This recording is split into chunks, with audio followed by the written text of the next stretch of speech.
Dia, pessoal, tudo bem? Mais uma live de terça-feira, 7h30 da manhã. Hoje o tema é conhecimento e a sua importância para a liderança. Então, muito bom dia para você que está chegando agora, bom dia para você que está indo trabalhar, que está acordando, que está tomando café, que está se deslocando, enfim, que está de folga, que está trabalhando já. Muito bom dia, muito bom dia. Eu ando sumida por aqui, né? Eu venho fazer as lives, mas eu ando sumida no stories, não tô conseguindo fazer um acompanhamento aí do meu dia a dia, que tá bastante corrido mesmo. Mas prometo que eu volto aí pros bastidores, né? Pros bastidores corporativos da vida real, que também envolvem a vida pessoal, né? Eu queria trazer hoje um tema à parte, né, da nossa série aqui de liderança, que também diz respeito a isso, mas eu queria fazer um paralelo sobre a importância do conhecimento e do quanto faz diferença a gente buscar sempre expandir, né, nossa limitação, nosso conhecimento, nosso mundo, nossa vida. Então é muito importante a gente estar aberto para viver essas experiências. E eu quero trazer um pouquinho para vocês do final de semana que eu passei no Hackathon. Então vou trazer um pouquinho como é que foi essa experiência e o quanto é importante a gente fazer esse movimento, né? Não sei se todo mundo já conhece aqui, as minhas primeiras lives, tem umas lives de happy hour, depois vocês olham lá, mas tem uma live minha, primeira, que eu me apresento, falo um pouquinho da minha trajetória profissional, o que eu fiz, né, antes de ser consultora e tudo mais. E na época que eu trabalhava na Ambev, eu trabalhei lá por muitos anos, né, e eu fiquei mergulhada e imersa nesse mundo. Então eu achava que só tinha Ambev no mundo. Eu só achava que tinha aquele jeito de trabalhar, né, aquele estilo de trabalho. Então eu estava totalmente imersa naquela cultura.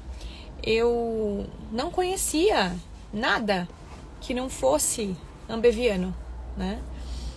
Eu não sei se eu falei lá naquela live, mas pelo menos na época que eu trabalhei lá, não tinha nenhuma consultoria de fora, não tinha nenhuma empresa, nenhuma outra metodologia, nenhuma outra ferramenta que não fosse as internas, né? Que não fossem as do Falcone, metodologia de PDCA, todas as regras ali, orientações de atingimento de resultados, né? E os treinamentos comportamentais, eles eram ministrados por pessoas que trabalhavam lá, né? E que tinham a metodologia já incorporada e ensinavam os próximos líderes a usar aquilo como fonte de rotina de trabalho. Então, eu não conhecia nada. Eu não sabia o que era coaching, eu não sabia o que era comunicação não violenta, eu não sabia o que era nada, não sabia, não conhecia nenhum tipo diferente de desenvolvimento, né? E esse desenvolvimento que eu tive na Ambev, que era totalmente focado em resultado, né? Que é a metodologia Falcone, que inclusive é uma consultoria, então ela era tão parte da vivência ali que a gente achava que era da própria Ambev, né? Então aquilo era uma coisa muito enraizada na veia, né? E eu não olhava para fora. Então, assim, a metodologia lá dentro era fantástica, funcionava super bem, né? A gente conseguia medir, ter gestão à vista, se basear em fatos e dados, fazer as rotinas de reuniões, era uma coisa que era muito presente. Mas eu não conhecia nada. Inclusive, foi essa uma das motivações de eu ter saído, né? Eu tava num nível, primeiro, trabalhando 16 horas por dia, né? Então, tudo culpa minha. A empresa nunca me pediu isso. Eu sempre fui indo, né? E eu tava muito cansada e eu pensei assim, gente, o que eu conheço, né? Por exemplo, recrutamento e seleção. A única consultoria que a gente trabalhava era Manpower, que fazia gestão de temporário. Mas a gente não tinha uma consultoria de seleção, porque a gente tinha um banco de currículos do site. E os processos seletivos eram feitos com essas pessoas. Eu não precisava de consultoria para trabalhar uma vaga, porque já estava tudo no site. Então, eu não conhecia nada. E aí me veio essa semente, assim, poxa, eu preciso conhecer coisa nova, eu preciso saber o que acontece fora do mundo ambeviano. E eu tava trabalhando muito, assim, exaustivamente, assim, tava trabalhando muito mesmo. Tava sem vida, né? Não tinha assunto. Eu ia sair com as pessoas, ia jantar, sei lá, não tinha assunto, eu só falava de trabalho. Então eu falei, deixa eu dar uma olhada pra fora. E isso foi muito importante pra mim, porque quando eu realmente cheguei, primeiro, numa outra cultura, cheguei numa outra empresa, eu falei, nossa, primeiro que eu tomei um choque. Literalmente, eu tomei um choque muito grande, porque a cultura era tão diferente que eu falei, meu, que coisa, né? Aí eu fui aprendendo que não existe certo e errado, bom, ruim, tudo pode ser diferente, as pessoas são diferentes, os ritmos são diferentes. Então eu tenho milhões de exemplos para dar, mas o que eu quero trazer como mensagem principal de hoje é o quanto é importante você olhar para fora de onde você está. Porque quanto mais você olha para fora de onde você está, mais onde você está é possível você agregar. Mais é possível você expandir. Mais é possível você trazer uma ideia nova. Porque senão você entra no automático, fica enraizado naquele miolo, gira em torno da mesma informação e não consegue contribuir. Você fica desinteressante. Acho que essa é a palavra. Você fica bem desinteressante. Porque você não dá nada novo. Você não traz uma nova ideia. E a única forma de expandir a sua mente é você olhar outras coisas, olhar formas diferentes, né? E desde então, desde esse movimento que eu fiz, quando eu saí da Ambev e fui para Campari, que é outra empresa de bebidas, no mesmo segmento, mas completamente diferente. E em tudo que você imaginar. E funcionava, e tinha lucro, e tava lá, e tá lá até hoje. Então é uma prova de que não tem certo, errado, bom, ruim. Tem uma adaptação daquilo que vai servir mais para você. E aí eu tava encantada, porque eu conhecia comecei a conhecer as grandes consultorias, comecei a conhecer o que era realmente as consultorias de processo seletivo, o que era um programa, construir um programa do zero, né, de recrutamento, ou fazer outras ações que envolviam treinamentos fora. E aí eu me lembro de um fato muito interessante. O CEO dessa empresa que eu trabalhei, de bebidas, era italiano. Então ele estava recém-chegado no Brasil e ele não conhecia as regras de juros de bancários, das nossas taxas, o que era um limite de crédito. Então ele levou um susto assim absoluto, né? Quando ele, sei lá, acho que ele usou o limite do banco, e quando caiu os juros ele falou, o que é isso? E aí ele achou um absurdo. Ele falou, não é possível que um juros desse tamanho, né? Então acho que ele não estava acostumado, né, com os nossos juros do Brasil. E ele pediu um treinamento de gestão financeira, porque ele foi começar a entender como que funcionava os juros no Brasil, que a gente tinha empréstimo consignado, que era uma coisa que ele não sabia nem que existia, né? Porque tudo aqui a gente parcela, né? Lá fora não, você não parcela nada, paga tudo à vista. Então ele falou, o que é empréstimo consignado? Pra que isso? O que é isso? E aí ele falou, não é possível, gente, vocês viverem endividados desse jeito? Não é possível. Aí ele queria um treinamento de gestão financeira. E eu lembro que eu fui buscar esse treinamento. Eu falei, gente, onde é que eu vou achar isso, né? Porque eu tava nova, né? E aí eu achei uma instituição bem renomada para fazer o treinamento. E eu lembro que ele falava assim, não, eu quero o dono aqui, quero que ele venha falar, né? Porque ele ficou tão indignado, né? Então a gente fez uma turma sobre educação financeira, foi muito legal, assim, foi muito bacana. Aí a gente começa a ver o mundo, né? Como ele funciona, quantas coisas existem, e a gente fica fechado num mundinho. Porque se você, como a maioria dos profissionais, inclusive os que eu atendo, né? Dos bastidores corporativos, a vida dessas pessoas é o trabalho. Então trabalha lá 10 horas por dia, tem uma rotina pesada, uma rotina puxada.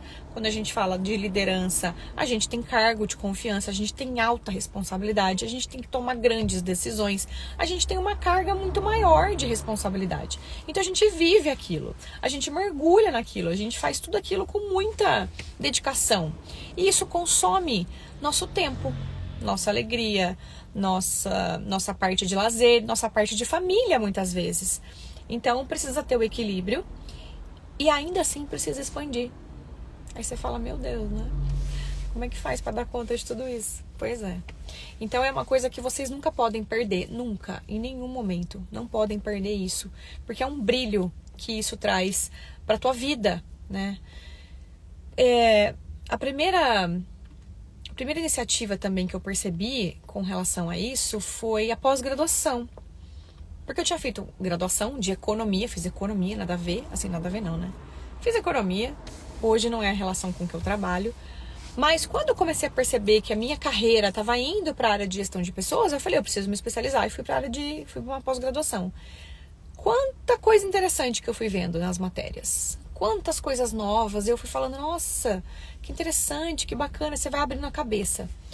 E desde esse momento, né, eu nunca mais parei de buscar. Lá, quando eu trabalhava na Campari, inclusive, eu senti muita falta de eu fazer alguma especialização, eu já tinha acabado a pós-graduação, eu falei, preciso continuar, não posso parar. E aí eu fui buscando outras coisas. E quando você vai para lugares diferentes, com pessoas diferentes, você tem muito mais conexões neurais. Isso é científico, tá?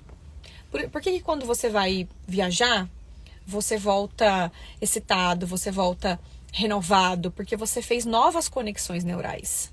Porque as suas conexões neurais do dia a dia já estão feitas, elas são automáticas. Você vê a mesma paisagem no caminho do trabalho, você senta na mesma mesa, são as mesmas pessoas. Dificilmente você tem ali coisas diferentes no seu dia a dia. Então as suas conexões vão ficando automáticas, repetitivas. Isso vai deixando você no automático, literalmente. Quando você vai fazer uma viagem, tudo é novo. Tudo, absolutamente tudo. Desde quando o avião desce, desde quando você chega num lugar, você vê uma paisagem, e aí as suas conexões neurais vão fazendo novas conexões. Isso vai fazendo você se sentir mais vivo. Vai te fazendo se sentir mais parte. E vai te fazendo se sentir menos conhecedor. Quanto mais você conhece, menos você sabe. Porque é tanta coisa que você fala assim, nossa, eu estava no quadrado da minha arrogância. Eu estava no limite do meu conhecimento. E aí você para de achar que sabe tudo. Porque daí você fala, nossa, eu trabalho aqui há tantos anos. Eu sei tudo. Você sabe tudo do mesmo jeito. Você não fez uma coisa diferente. Você não foi buscar uma inovação. Você não foi pensar diferente a mesma coisa. Porque isso dá trabalho. Isso te tira da zona de conforto, né? Isso faz com que você tenha esse exercício. Então é muito importante que para a liderança a gente tenha essa curiosidade e esse conhecimento. Poxa, Priscila, mas eu ando tão cansado, eu tenho preguiça, né? Gostaria de descansar. Eu entendo. Mas quanto mais você faz isso, mais você está pronto para novos desafios, né? Porque não tem uma preparação. Aí como é que você se prepara para alguma coisa? Tem coisa que a gente não se prepara, tem coisa que a gente tem que realmente abraçar e abrir a cabeça. Uma das primeiras também iniciativas de pensar fora da caixa, assim, foi a Startse. Startse é uma startup, inclusive foi a mesma que eu fui para o Vale do Silício, na imersão da Califórnia. É uma startup que traz essas experiências de fora para pessoas que têm interesse em conhecer novas culturas e inovações. E a primeira palestra que eu fui foi de um dia em São Paulo, muito aquém, assim, muito além daquilo que eu estava esperando, completamente nova, diferente, trazendo inovações, tendências, tudo que tinha de novidade, e aquilo foi me despertando uma curiosidade, porque é um vício, né? Quanto mais você conhece, mais você quer conhecer. E aí você vai trazendo isso para o seu dia a dia, você vai trazendo essas conexões, e aquelas conexões neurais que eu te falei das viagens, elas acontecem no mundo corporativo. E você vai fazendo associações, você vai fazendo movimentos. Isso é muito legal, é muito importante. Isso mostra o quanto você é antenado, influente, persuasivo, o quanto você traz coisas novas, o quanto quantas pessoas têm curiosidade de te ouvir, gostam da sua companhia, né? Senão você fala as mesmas coisas. Gente, e eu vou cada dia num cliente, né? E sempre que eu vou nos clientes, a gente almoça juntos, né? E aí os assuntos de empresa são os mesmos. O almoço é o mesmo, né? Talvez porque você tem pessoas diferentes no almoço, você fala outras coisas, tudo mais, mas às vezes as conversas, elas giram em torno dos mesmos assuntos. E às vezes nem as pessoas a gente troca para almoçar, para poder fazer novas conexões, para poder falar de outras coisas. A gente tá ali habituado naquele mundinho e a gente tem que tomar muito cuidado com isso. Muito, muito mesmo. Mas falando aqui do evento do Hackathon, que é um evento que eu vou todo ano quando tem, né? Porque a pandemia deu uma travada. Eu fui no ano de 2018, 2019 e agora 2022. Então eu acompanhei 3 edições. O Hackathon é um centro de inovação aqui no Brasil, que fica em Minas Gerais, Santa Rita do Sapucaí. E é um evento onde eles reúnem todos os tipos de assuntos, fecham a cidade, assim, param a cidade em lugares e pontos estratégicos da própria cidade. Eles criam experiências com palestras, com temas, com música, com arte, com inovação, com tecnologia, com liderança, com mercado financeiro, com empreendedorismo, com autoconhecimento. Então é uma vibe totalmente focada em conhecimento e expansão de novidades. Isso me chamou muita atenção desde a primeira vez, porque eu falei, nossa, como que isso pode funcionar na prática, né? E aí você chega na cidade, tem a Inatel, que é a principal universidade lá de tecnologia e inovação. Você faz um credenciamento, eu tenho até o crachá aqui, que eu coloquei aqui no porta-luvas. Ó. Então você faz um credenciamento e você recebe um livrinho. Eu esqueci o livrinho hoje. Você recebe um livrinho e esse livrinho tem todas as palestras que acontecem. Gente, sem brincadeira. O evento começa às 8h30 da manhã. Então tem palestra às 8h30, das 8h30 às 9h30, das 9h30 às 10h30, das 10h30 às 11h30. Depois à 1 da tarde, depois das 2 às 3, aí vai. E aí você olha, tem 3 páginas do mesmo horário. Tem 3 páginas de opções de palestras às 8h30. Depois tem mais 3 páginas de palestras às 9h30. Então qualquer assunto que você tiver interesse vai aparecer ali, né? E o mais legal é que muitas vezes você pode se deparar com um assunto que você não tem a menor ideia, mas você fala assim, deixa eu ver isso aqui, deixa eu dar uma olhada nisso. E a experiência é incrível,